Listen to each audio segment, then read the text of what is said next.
Géraldine Bannier pour le groupe démocrate. Ma question s'adresse à la ministre de la Culture. Madame la ministre, du 21 au 25 janvier dernier avaient lieu les Nuits de la lecture. Le 10 mars prochain aura lieu le quart d'heure de lecture nationale. En 2022, pour rappel, la lecture avait été déclarée grande cause nationale. Et pour cause, nous ne saurions nous passer bien longtemps des bienfaits de la lecture, développement cérébral, langagier, capacité d'imagination, de réflexion, pensée critique, etc.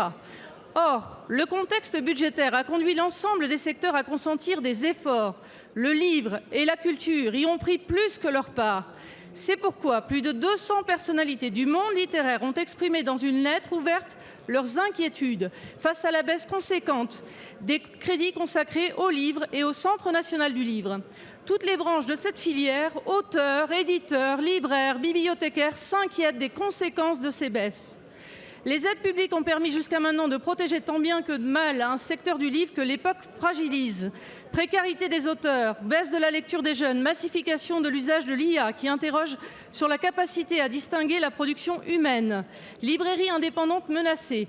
Les risques sont là. Le soutien à la filière permet de conserver l'exception culturelle française dont nous sommes si fiers. Pour rappel, la France se singularise par le prix unique du livre, la densité de son réseau de bibliothèques et de librairies, par le nombre de festivals littéraires, la puissance créative de ses auteurs. Il est primordial que notre soutien à cette filière se perpétue, car la lecture est le premier vecteur de lutte contre les inégalités sociales, contre la paresse cognitive qui guette nos démocraties. Je sais, Madame la Ministre, votre engagement sur la question. Vous aviez vous-même déclaré en décembre dernier qu'il faut mettre du livre partout. Aussi, que pouvez-vous faire afin de soutenir ce secteur d'exception qui mérite toute notre attention ?